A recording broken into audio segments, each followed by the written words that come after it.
아버지여 창세전에 내가 아버지와 함께 가졌던 영화로서 지금도 아버지와 함께 나를 영화롭게 하옵소서. 아멘. 할렐루야. 아멘. 예, 여름이 날씨가 너무 좋죠. 예, 이런 찬한 날씨 주신 하나님께 감사드리고, 예, 우리 인생도 예수 안에서 이렇게 화창하게 빛나면 좋겠습니다. 얼마 전에 이런 일도 있는가 싶은 그런 일이 있었어요. 한 젊은 참 이쁜 젊은 여성이 카메라를 들고 폭포 끝에까지 갔어요. 그리고는 셀카를 찍었는데 셀카 찍다가 떨어져서 사망했어요. 너무나 허망한 죽음이죠. 왜 이런 일이 이 여성뿐만 아니라 많은 사람들이 종종 이런 사고를 당한다고 하는데 왜 이런가 보니까 인스타그램이라든지 각종 SNS에 이런 어떤 완벽한 그런 사진, 자신을 사람들에게서 주목을 이끌어낼 수 있는 그런 사진을 찍고 산다는 것이죠. 뭐 좋아요, 또 팔로우 하는 사람들 숫자를 늘리고, 요즘 젊은 사람들이 이런 데 관심들이 많다. 사람들이 나에게 얼마나 관심을 가져주는가 하는 여기에 가치를 두고 있다는 것이죠. 다시 말해서 외적 성공, 사실 외적으로 성공해서 사람들에게 칭찬받는 이런 욕망과 이런 마음들은 고래로부터 지금까지 있는 것이잖아요. 공자라는 사람도 효의 종야가 뭐냐? 효의 마침이 내가 입신양명해서 부모들의 이름을 드러내는 것이 효의 마침이다, 이렇게 가르쳤어요. 어떤 그런 사상들이 또 우리에게 전해져 내려오고 있어가지고 특히 우리나라 사람들은 뭔가 세상적으로 조금이라도 뛰어나면 여기저기 알리기 바쁘고 사람들이 알아주기를 원하는. 그런데 우리가 여러분 역사를 보면서 배워야 되죠.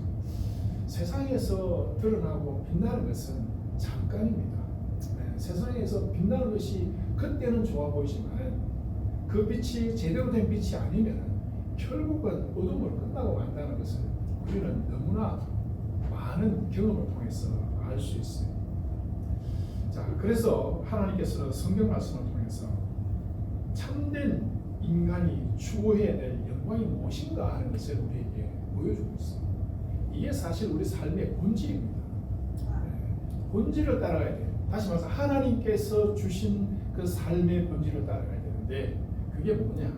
다른 것이 아니라 예수 그리스도의 십자가를 보고 알고 배우라는 거죠. 예수님은 십자가라는 가장 낮은 자리에서 하나님의 영광을 드러내셨어요. 그리고 자신도 영화로워졌습니다. 오늘 본문에 보니까 때가 이르렀사오니, 자, 예수 그리스도께서 돌아가셔야 될 때가 다가왔다는 것이죠. 죽음의 시간이 아닙니다. 예수님께서 영광을 받을 시간이 다가왔다. 자, 예수님은 자기가 십자가를 져야 되는 것을 비참하게 죽으러 가는 것이 아니라 자기의 영광을 드러내는 시간이 왔다, 이렇게 받아들이셨어요. 예수 그리스도의 영광은 왜 십자가를 통해서 나타나야 되었는가? 자, 그리고 우리도 영화롭게 되기를 원하는데 우리는 어떻게 하면 영화로운 삶을 살아갈 수가 있겠는가 하는 것을 한번 오늘 말씀을 통해서 배워보겠습니다. 지난주까지 다락방 강화를 말씀드렸죠. 다락방 강화에서 예수님은 제자들과 마지막 시간을 보내셨어요. 마지막 시간에 강조하신 것이 뭐였습니까? 세상의 임금이 곧 올 것이다. 이미 왔다는 것이죠. 경고하셨어요. 그리고 성령의 인도하심을 따라가면은 그 가운데서도 너희들이 평안을 누릴 수가 있을 것이다, 그렇게 말씀하셨고, 이제 마지막으로 하나님께 올리는 기도를 통해서 제자들과 세상을 향해서 지금 기도를 하시는 거예요. 우리는 이런 중요한 상황에 예수님께서 무슨 기도를 하셨을까 궁금하지 않아요? 예수님은 이런 상황에서 무슨 기도를 하실까? 그죠? 나는 내일 수술을 받아야 되는데 내가 하는 기도와 예수님께서 하시는 기도는 어떤 차이가 있는 거예요? 우리가 하나님께 드리는 기도와 예수님께서 하시는 기도는 어떤 차원이 다른가 하는 것을 한번 오늘 이 본문을 통해서 생각해 봤으면 좋겠습니다. 3절이 오늘 말씀의 핵심 말씀이에요. 3절. 영생은 곧 유일하신 참 하나님과 그가 보내신 자 예수 그리스도를 아는 것입니다. 이 17장이 예수님의 대제사장적 기도라고 알려져 있는 십자가에 달리시기 전에 하신 정말 위대한 그런 제사장적 기도를 올리셨는데 그 가운데 첫 번째 주제가 뭐냐? 영생에 관한 것을 말씀하셨어요. 영생이 뭐냐 하는 것을 알려주시는 거예요.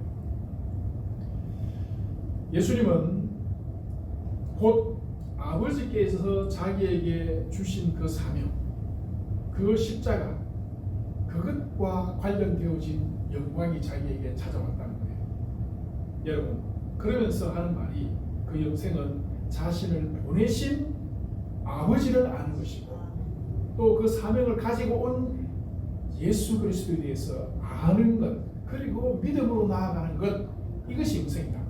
이렇게 말씀하셨죠. 안다. 성경에서 여러분 안다라고 하는 이 단어가 굉장히 의미가 깊습니다.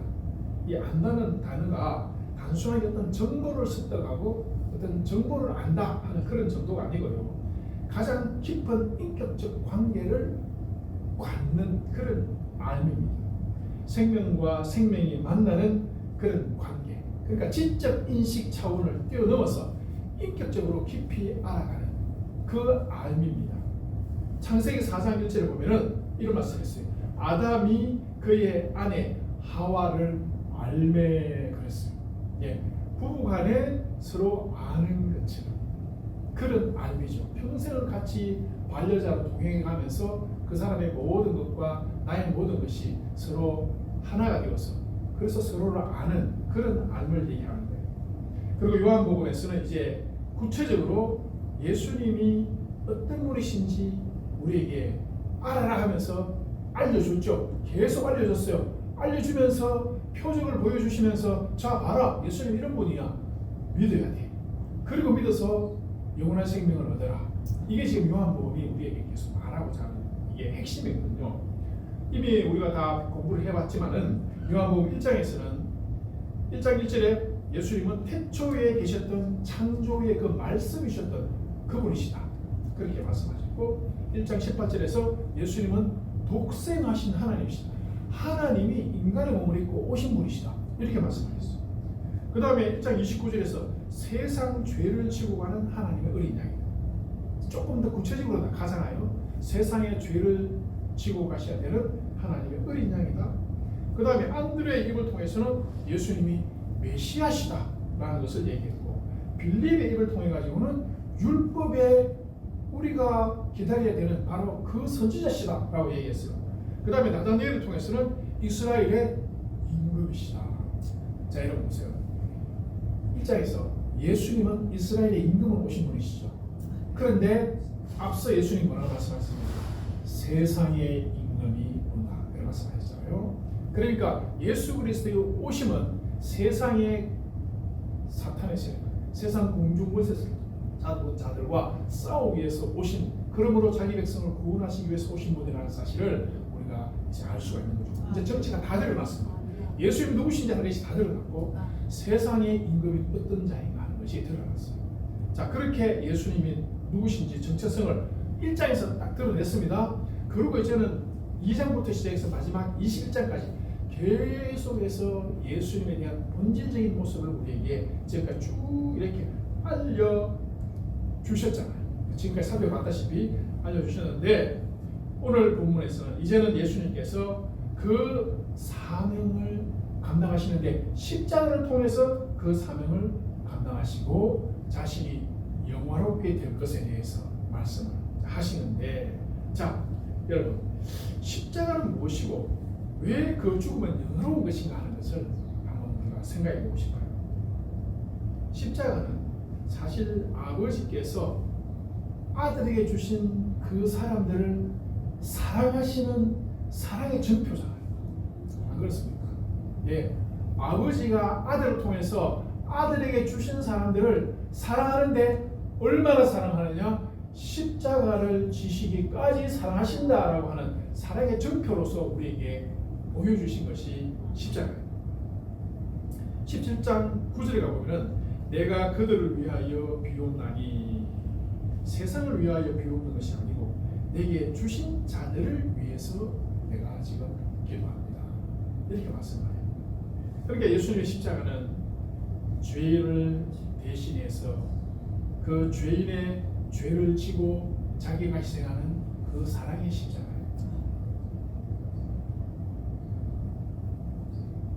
누가 여러분 세상에 누가 있어서 나의 죽음을 대신해서 죽을 수 있겠습니까? 안 그래요? 나의 죽음을 대신해서 죽을 수 있는 사람이 세상에 없습니다. 전에 우리 집사람이 저한테 종종 하는 말이 죽을 때 같이 죽자 이런 얘기입니다.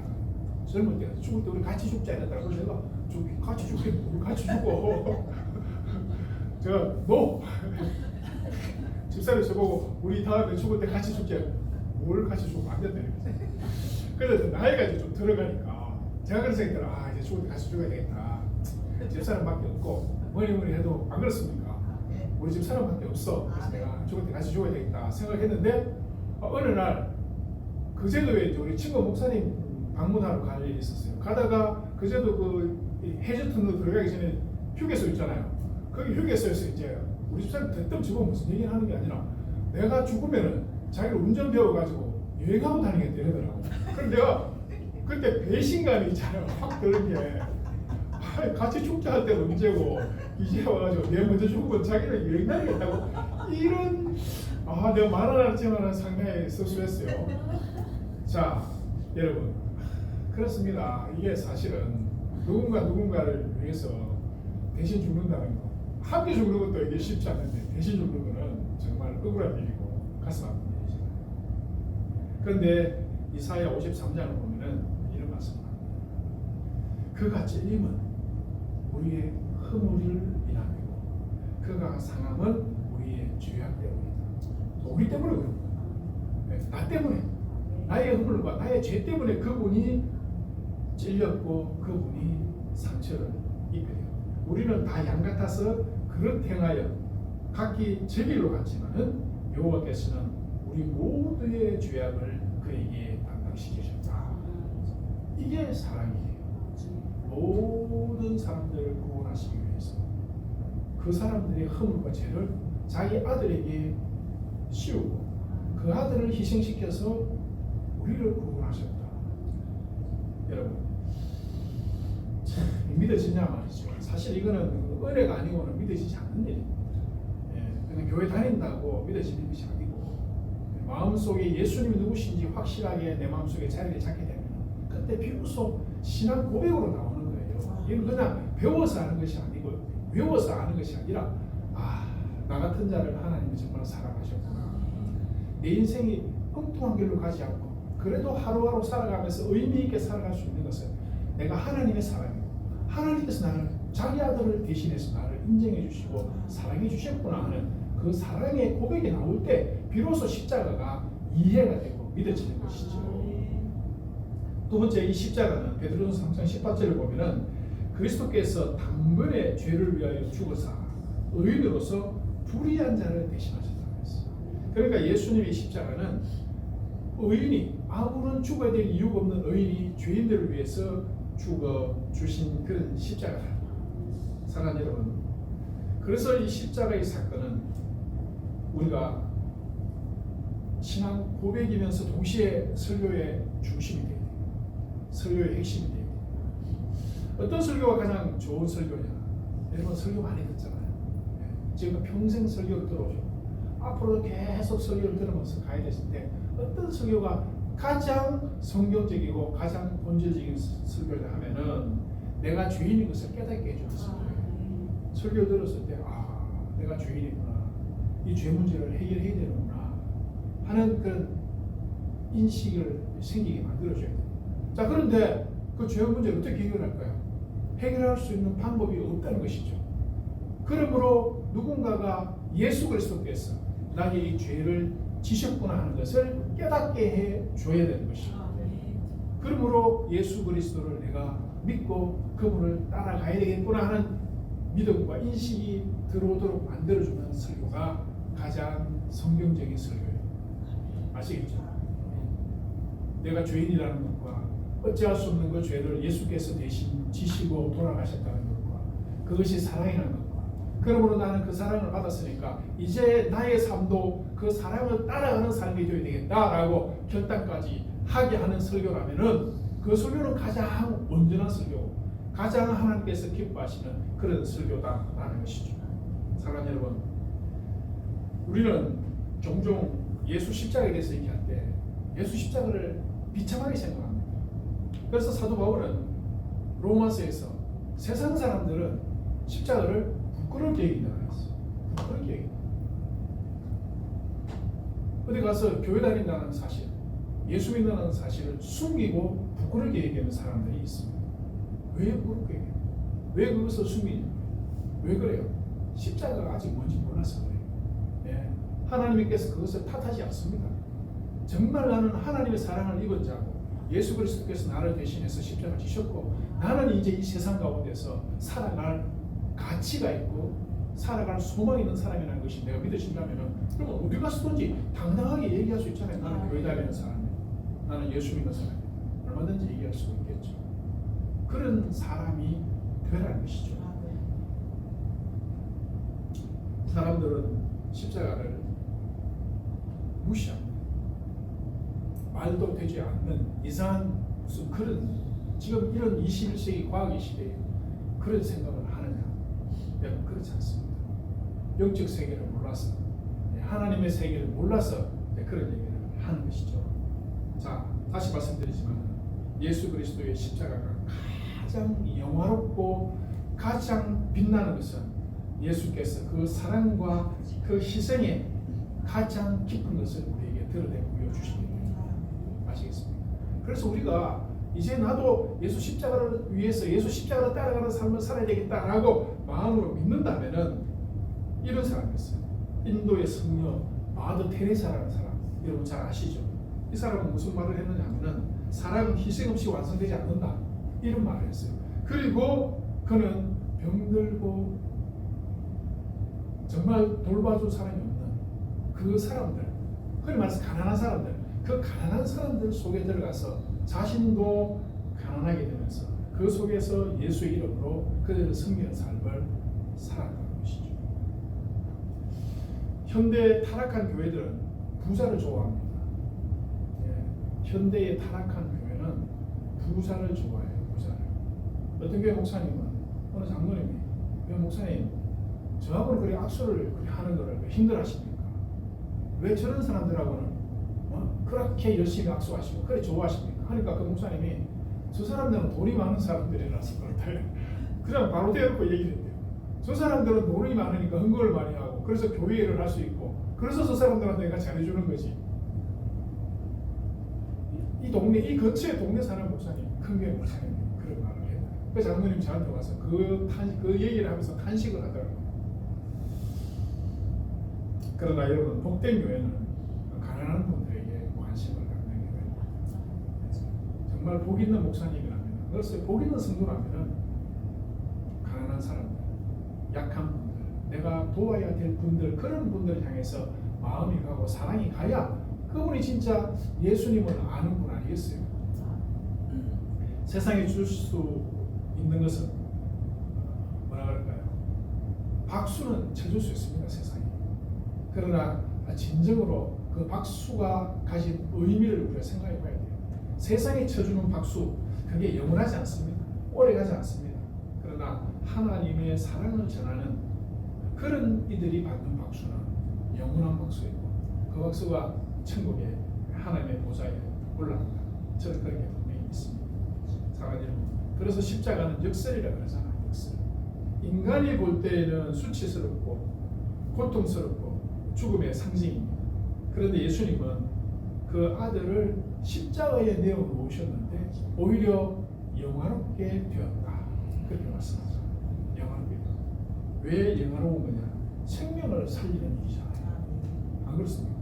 우린 종종 자신의 생명을 던져가면서 다른 사람의 생명을 구한 사람들을 의인이라고 합니다. 의인. 어느 그 의인이 있다. 그분은 어떤 사람을 구하기 위해서 자기가 대신에 그 희생의 자리에 들어갔던 사람들. 그런 사람들을 의인이라고 합니다. 그렇습니다. 그런 분들의 삶이 어쩌면은 예수 그리스도의 모습을 우리가 볼 수 있는 그런 삶이 아니겠는가. 요한복음 17장 4절에 아버지께서 내게 하라고 주신 일을 내가 이루어. 자 보세요. 우리 예수님이 자기를 드러내고 있습니까? 자기를 드러내고 있잖아요. 자신은 이미 죽어야 되는 엄청난 그 수치와 고통의 자리에 들어가시면서도 자기를 드러내지 아니하시고 자기는 아버지께서 그냥 나한테 맡긴 사명을 나는 이룰 뿐이다. 그렇게 말씀하셨어요. 그러면서 아버지를 이 세상에서 내가 영화롭게 하기 원한다는 것이죠. 여러분, 우리가 세상을 살아가면서 가장 가치 있게 행해야 될 것이 바로 이겁니다. 아버지를 영화롭게 해드리고 싶다. 하나님을 내가 영화롭게 하는 삶을 살고 싶다. 이것이 바로 예수 사랑이고 구원의 전쟁이라는 것이죠. 예수님은 진실로 우리의 왕이십니다. 그 사랑으로 그 죽음으로 낮아지셨기에 하나님은 그를 높이 들어서 하늘 보좌 위에 세우시고 우리의 왕, 우리를 지금도 다스리고 계신다는 것입니다. 빌립보서 2장 8절로 9절을 보면 예수님께서 하나님 앞에 죽기까지 복종했다고 했어요. 여러분, 죽기까지 복종하셨어요. 이게 가능할까? 곧 십자가에 죽으시면 자, 그래서 끝나면은 비참한 거잖아요. 죽기까지 복종했는데 죽고 나서 끝났어? 그러면 이 죽음은 의미 없는 죽음입니다. 그런데 하나님이 그를 어떻게 했다고요? 높였어요. 어떻게 높였다?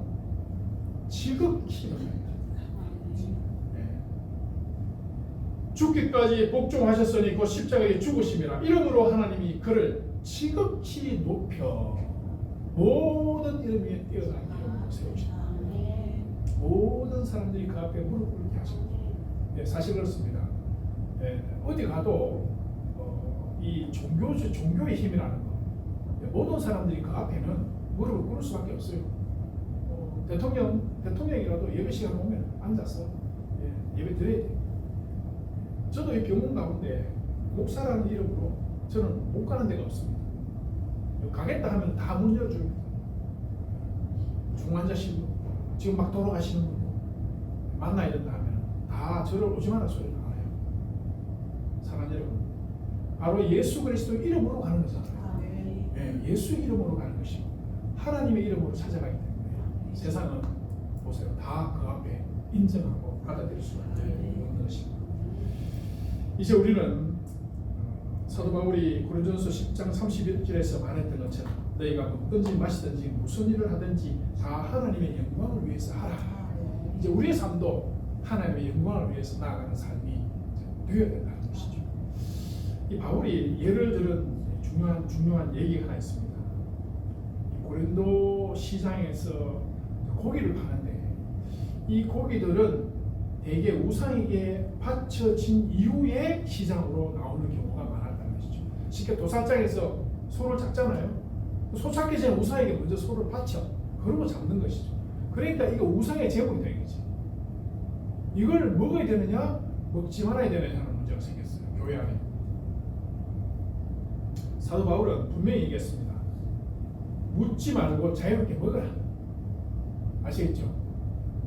이거 우상에게 바쳐진 겁니까? 아닙니까? 물을 필요 없다는 거야. 왜냐하면 시편 24편 1절을 보면은 땅과 그 안에 있는 모든 것이 주의 것이다. 알겠죠? 감사합니다 하고 먹으면 되는 거야. 못 먹을 게 없는 거지. 하나님께서는 모든 것을 우리에게 다 음식으로 주셨어요. 자, 그런데 문제는 뭐냐면은 저거 우상 제물에게 바쳐진 건데 저거 먹으면 안 되는 거 아니야? 라고 하는 사람이 있단 말이에요.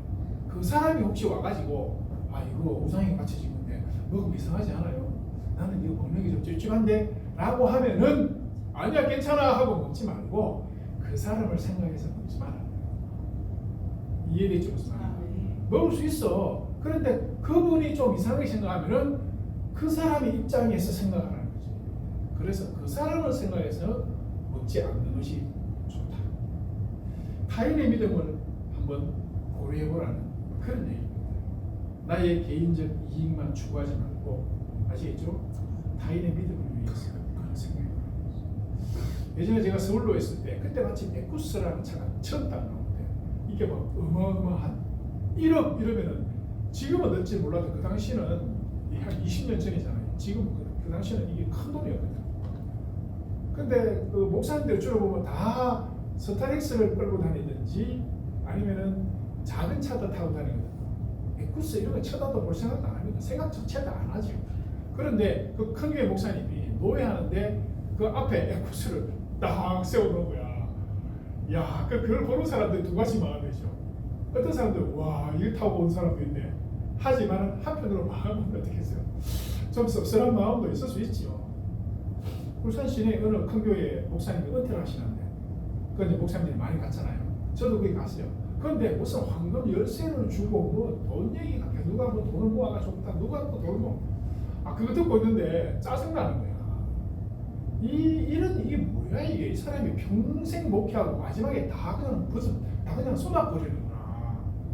어? 안 그래요? 평생 그렇게 해놓고는 마지막에 가가지고 다 쏟아버리는 거예요. 거기 온 목사님들이 그런 얘기 들으면 한 달 한 달 우리 이 개척교회 목사들 들으면 그렇게 살아가는데 이게 뭐야? 이래 되면 정말 낙심천만 절망스러워지고, 저는 중간에 듣다가 다 나와버렸어요. 도저히 덕이 안 돼요. 덕이 안 된다. 여러분, 성경적으로 보면 잘못된 거예요. 분명히 말씀했잖아요. 타인의 믿음을 생각해 줘야 돼요. 내가 할 수도 있고 안 할 수도 있어요. 그러나 함께 신앙생활하는 우리 그리스도의 형제가 그것 때문에 상처를 입을 것 같으면 말하지 말아야 되고 하지 말아야 돼요. 이것이 예수 십자가의 한 모습이라는 겁니다. 네, 예수 십자가 사랑, 그리스도의 십자가를 같이 짊어지고 가는 사람의 한 모습이라는 거죠. 루트는 이렇게 말했습니다. 나는 내 손에 아무것도 가져가지 않겠다. 루트는 마르틴 루터 알죠? 종교개혁자. 이분은 돌아가시기 전에 나는 내 손에 아무것도 가져가지 않겠다. 나는 오직 예수 그리스도의 은혜만 붙잡고 가겠다. 어떻게 생각합니까? 오직 예수 그리스도 그 은혜 하나인데요. 사실 갖고 갈 수 있어요? 다른 거? 다른 거 갖고 갈 수 없는 거야. 잘 생각한 거죠. 딴 거 갖고 갈 생각을 안 하잖아. 해봐야 못 갖고 가. 그러니까 나는 다른 거 가져가지 않겠다. 나는 예수 그리스도의 은혜만 붙잡고 가겠다. 제가 그냥 얘기했습니다만 이 마음이 진짜입니다. 예수 그리스도의 은혜만 내 마음속에 있으면 할렐루야, 어디 가든 천국 아니겠어요? 예? 칼빈은 나는 충성스럽지 못한 종이었습니다. 그러나 나는 하나님의 뜻을 따르려 애썼습니다. 윌리엄 월버포스라는 사람, 전에도 말씀드린 적 있죠. 이 사람은 정말 부유한 정치인이었어요. 그런데 이 사람이 자기의 어떤 이권을 포기해가면서까지 뭘 했는가 하면은 노예제 폐지를 위해서 40년 동안 싸웠어요. 다른 사람들은 다 그 노예를 데리고 있으면서 돈을 많이 벌었거든. 그 돈으로 정치하고, 그죠? 돈으로 권력을 얻고, 권력으로 돈을 얻는 이런, 지금도 마찬가지입니다. 지금 세상이나 옛날 세상이나 세상이 돌아가는 구조는 똑같습니다. 자기 기득권을 지금 포기하는 거예요. 노예 제도를 없애버리면은 사실 수입이 끊어지고, 그럼 다시 정치를 할 수 있을지 없을지 모르는 그런 상황이지만은 동료들의 비웃음을 받아가면서도 그는 이 일을 했어요. 그리고 그는 이렇게 말합니다. 하나님 앞에 서는 날 내 사명이 이루어졌다고 나는 꼭 말하고 싶다.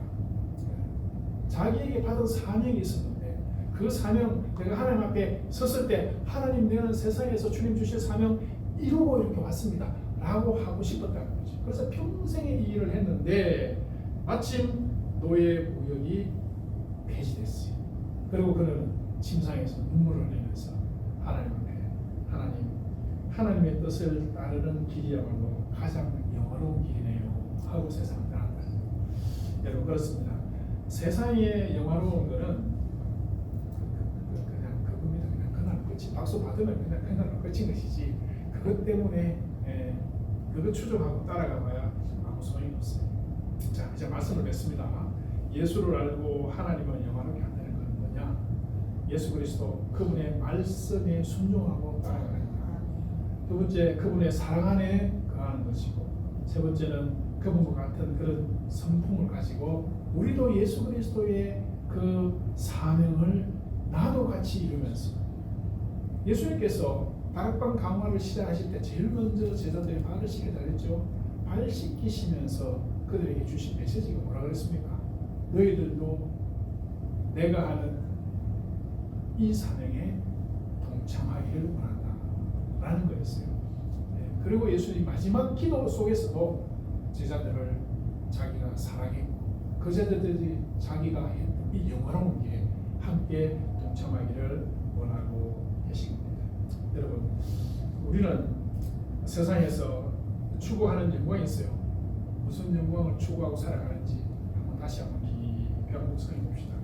그리고 진정으로 십자가의 가치를 알고 내가 질 수 있는 십자가는 뭔가, 하나님 앞에서 내가 지금 우리 교회를 통해서 우리 교회가 가지고 있는 그 비전, 가난한 자들을 섬기고 병든 자들을 섬기고 울산 병원에 하나님께서 우리가 모여서 교회를 만들 수 있도록 해주신 그 하나님께, 그 하나님의 그 사명을 위해서 내가 지어야 될 십자가는 뭔가를 또 한번 생각해 보면서 여러분, 이 더운 여름 주의 은혜로 시원하게 보내시기를 주님의 축원합니다.